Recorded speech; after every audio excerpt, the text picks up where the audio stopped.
is Jonathan Kuminga, and I do think this is a conversation that has been thread throughout the year, which is the ceiling, right? Where is it going? And I have said this before. I'll say it again. I said things last fall that are now trending toward being very wrong. I thought Jonathan Kuminga was good, but I would have been willing to trade him for sure. Wait, a sports talk radio host saying he was wrong? Yeah. Wait, what? I was all in on Drew Holiday. That never happens. Or whatever, but I did not think that Kuminga was going to be a star. And let me say, he's not yet. He's still not. He's not a star yet. A really, really good, exciting player who has star qualities. But you know what I mean. He's not like, hey, this organization's built around this guy and he scores 25 a night. That's going to happen, and he is scoring 25 a night almost. I agree with you that it can, but you're not there yet. But I'm at that spot where you're like, okay, where's this going? Where's this going? And that's what's on my mind right now is my dude. We watched videos of you all last offseason. We had rumors on Twitter that he had grown 5 inches in a week. Remember that? He's 7 feet tall. No, he's not. But I want that to happen to me. Yeah, wouldn't that be fun? Yeah. But we had those. We had all of those videos, and if we get him again, if Jonathan Kuminga gets that contract and doesn't get fat and happy like the last guy who got a big contract, if he doesn't do that, if he goes, okay, now I'm $130 million and now I'm going to go get a consistent jump shot, yeah, I've flipped. I do. I think he can be an absolute superstar. Well, that's, getting back to the handoff thingy that we just did. Yeah, thank you for calling it by its accurate name, the handoff thingy. The handoff thingy. Appreciate you. The handoff thingy we just did. The stuff behind the scenes that Bob Myers let us into last night, the broadcast with him, is more exciting to me versus what I'm seeing on TV or when I go to the game. Like, it's what his performance is great, but if he has the willingness to learn, and he has that thing, that you can't teach, and the desire to be great behind the scenes, and you're seeing growth with that as an organization, then I'll take a chance on signing him. That's going to get me more excited about the ceiling and where he gets to. Because a lot of guys, it's human nature, Mark. If you send a big contract, you get fat and happy, and some guys just sit there and they collect their paychecks. We might have seen that in the corner of 3rd and King with a few players last year. Mm-hmm. And to the ability to stay hungry and focused and have the desire to be great once everything is taken care of. You got the cars, the houses, the family, the rings. Where do you go to get that drive and desire? And if he's that kid at 21 years old that can stay focused and keep the blinders on and stay away from distractions, whatever distractions may be in his life. Yeah. Whether sometimes it's not the obvious thing. It's not going out too much or the people you hang with. It's family, and they want money, and they're coming at you, and everybody wants tickets, and everybody wants a piece of you. And to stay focused and have the blinders on, and to want to be great and work hard every single day, even when you don't want to work hard. The process, being addicted to the process.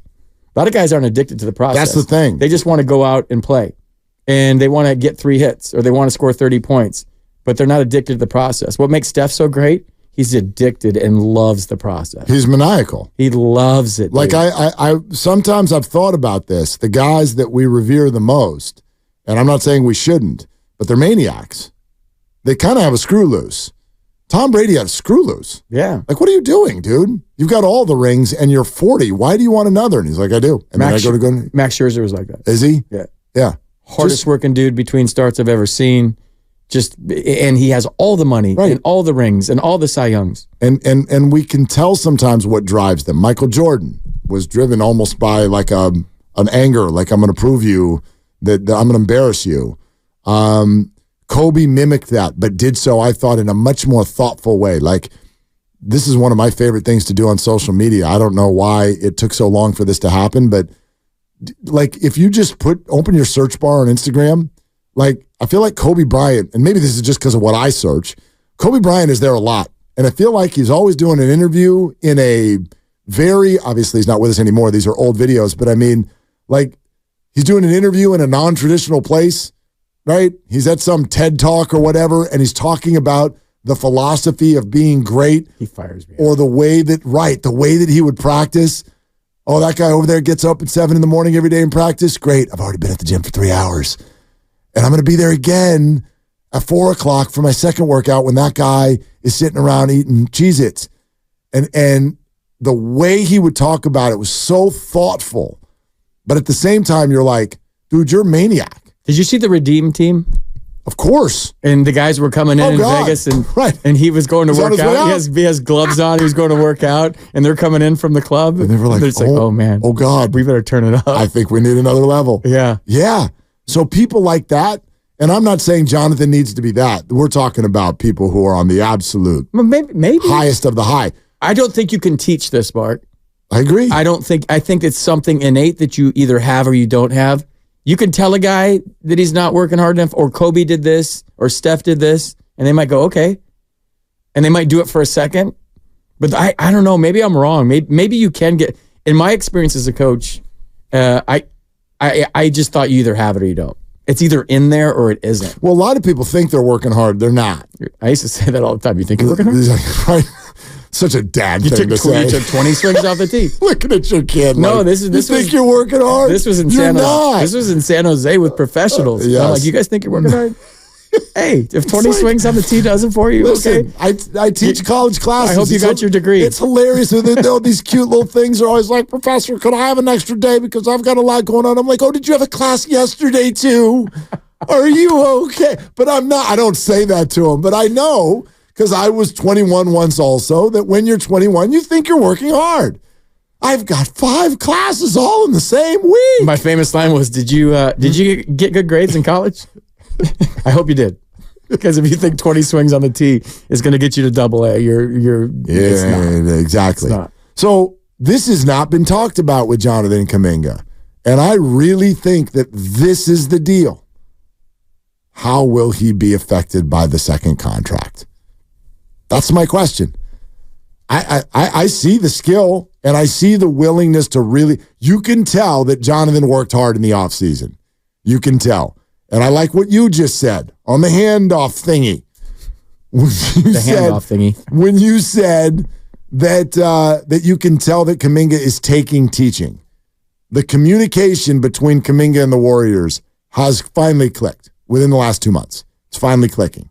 Kerr and Kuminga are on the same page. I agree with you. So he's taking teaching. He has shown that he can better himself in the offseason. That is a want to be great. I get that. Okay. Put pen to paper, $140 million, and let's see what happens next. Do they have to pay him right now? When does push come to shove there? They don't I have mean to put you on the spot. Yeah, no, we don't have to. Extension eligible. Okay. This offseason. This would be the same offseason when Jordan Poole was signed. I want to see it again. Yeah. I want to see you keep having that desire to be great and be addicted to being great, be addicted to winning, be addicted to being a good teammate, which is really important. It's a soft cap league. So I'm sure whether or not they do it this offseason is not as simple as, do we like Jonathan? It's going to have to do with the whole financial picture and what else are they doing and who else are they signing and all of that stuff. You know what's cool about what he's going through right now as a 21-year-old? He's on a team where you just look around the room. It's not like you got to look at your opponents and go, boy, I really like the way that guy plays. Just look around the room. That's a good point. I'm not going to name names. I want to be like him. I don't want to be like him. Right. This is who I want. Maybe I'll take a little piece of him, a lot of piece of him, and some of him, and incorporate that to my game on and off the court. Some of Draymond. Like, he goes out too much. He doesn't go out at all. Maybe I'll pick my spots to go out. This guy gets to the arena at this time. This guy gets to the arena at that time. This guy's pregame routine is this. This guy's pregame routine is that. This guy's postgame routine is this. And then you just look around. You're with champions. You can't throw a rock in that locker room and not hit a champion. Mm-hmm. So it's all right there for him. It's an open book. And then you take what you want from every guy and you put it into your game and your approach and your attitude and what you bring to the team on a nightly basis based on just look around the room.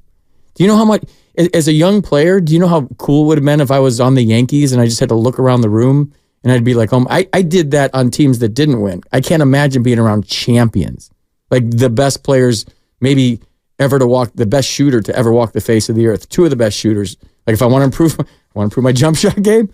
Hey, Steph, I'm gonna sit next to you on the plane. Let's have a couple cocktails. You were on the Yankees, weren't you? Well, first spring training. Okay. But I'm talking about at a young age. Got it. Yeah. So yeah, it's all right there for him. He's got the Olympic coach. He's got one of the best coaches in basketball. All the resources are there for him to be great. He's not on some expansion team with a bunch of throwbacks and throwaways. He's got champions everywhere. And if he doesn't use that as a resource, then I think he's missing out. I just wanted to tell everyone you were on the Yankees. I knew that it was a spring training thing, but that's pretty cool. Yeah, I bet.